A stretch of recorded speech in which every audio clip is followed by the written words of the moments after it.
Hey you guys, welcome to another episode of Mama and Gideon Cooks. I decided just to do this on the fly. Hopefully it'll be very short. But my mom had some leftover mashed potatoes today, and she makes the best mashed potatoes in the world. And my little boy Gideon, y'all know Gideon, he wanted some, so I brought him home and there was still some left. And I thought, I really am hungry. I hadn't ate but once today. I thought to myself, make a potato cake. So I thought I would show you all how I make a potato cake. So let's get to it. Okay, so first things first, we need an egg, some self-rising flour, and of course, some leftover mashed potatoes. I really don't want much. I really just wanted one because it is pretty late. Most of the time you would use 2 or 3 cups of mashed potatoes to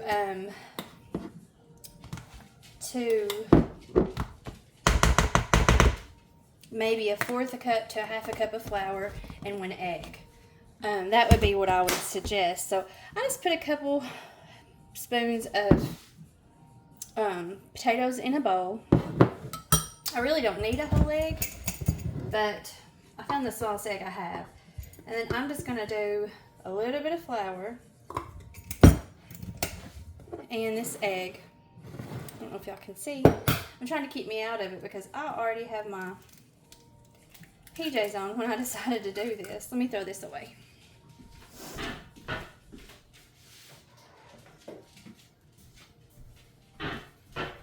Right, so then we just want to mix this all together and spill it like I do for fun.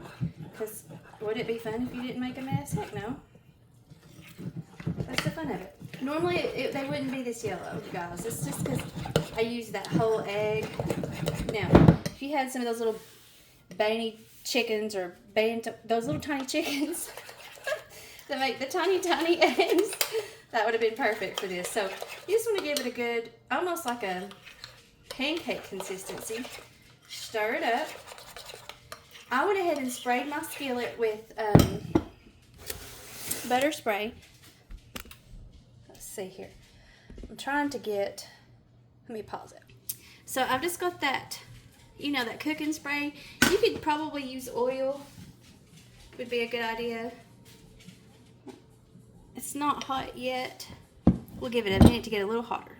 I literally said that and it started sizzling. So I really wanted 1, but it looks like I'm going to have enough to do maybe 2. So I should have got a bigger skillet. But you'll just let that start cooking. And you'll see it'll rise almost like a pancake. And that's why it's called a potato cake. So I have my heat on medium. And I did let my grease get pretty warm before I threw it in there. So when that browns on that side, it'll probably take a couple minutes. We'll flip it. I decided that little tiny bit of potato that I put in there first to leave it separate for Pixie. After a minute, I think it's ready to flip. Good luck with that. Look at there. I could have actually probably let it get a little bit browner. Alright, you guys, I waited a couple minutes and I flipped it again. And you'll want to get a paper towel because they are a little greasy. I didn't think about that for my little dog. She probably won't be able to eat it because of the grease. But then you just put it on a towel and let it drain. I had enough for 1 more. I also forgot to tell y'all to add salt. If your leftover mashed potatoes weren't very salty, you could add salt or even pepper. I'm not a huge fan of pepper unless it's on dumplings. Lord, I like pepper. So see, you just watch that. You can kind of see it bubbling on the edges.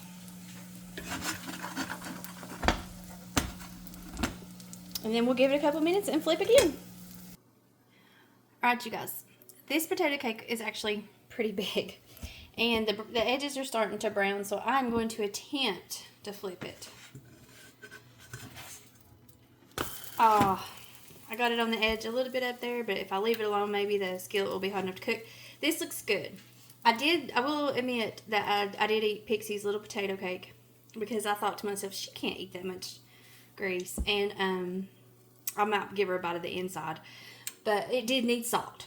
So if your leftover mashed potatoes weren't quite salty enough, you might need to add a little bit of salt, because you are thinking you're adding an egg and some flour in there. Let's see. Should be able to pull that away now. Yep, so now we're just, it's almost like a pancake, you guys. I think my dad used to call them hoe cakes. I don't know why they were called hoe cakes, but yeah. Alright, I think it's done. Try to check it underneath. It looks done. So we will put it on the plate. Alright, you guys, so I did put it on a paper towel, because you do want to drain, especially if you do it in oil, you want to drain some of that grease off. You can see I didn't get this one quite brown enough. Let me see if I can pull it apart for you guys so you can see what it looks like on the inside. It's cooked through. You can see the grease on my fingers, so do definitely put them on a paper towel.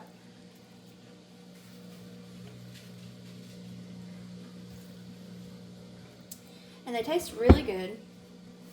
I think they would be good for like a fish fry, maybe, if you were having a fish fry. Okay, you guys, I pulled my hair up so I wouldn't get it in the food. I was gonna try it for you all and tell you what I think.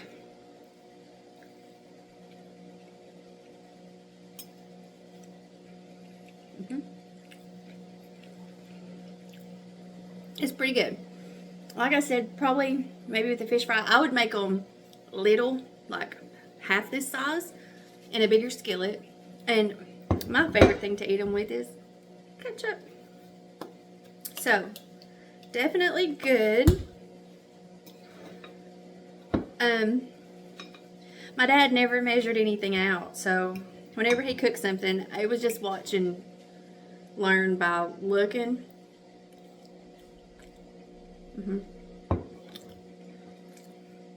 So it's a great recipe if you have leftover mashed potatoes and do a little salt, flour. You could probably even add like onion powder if you want to give it a little more flavor, or some cheese, like cheddar cheese. It would be delicious. I'm plain. I like stuff easy. But I thought you might enjoy this recipe, passed down from my dad. Cheese with leftover mashed potatoes, and again, fried fish. I can't really think of anything else that it might be really good with besides fried fish. I like them by themselves. So, thank you guys so much for watching. I hope you enjoyed watching me make this. I would probably, if I was making it again, do my batter a little thicker. Just so it wouldn't be quite as runny, as much as a pancake consistency. Just a tiny bit, like maybe add a tablespoon of flour. Just a smidge thicker. Thank you so much for watching. Remember, Jesus loves you, and I'll see you next time. See ya.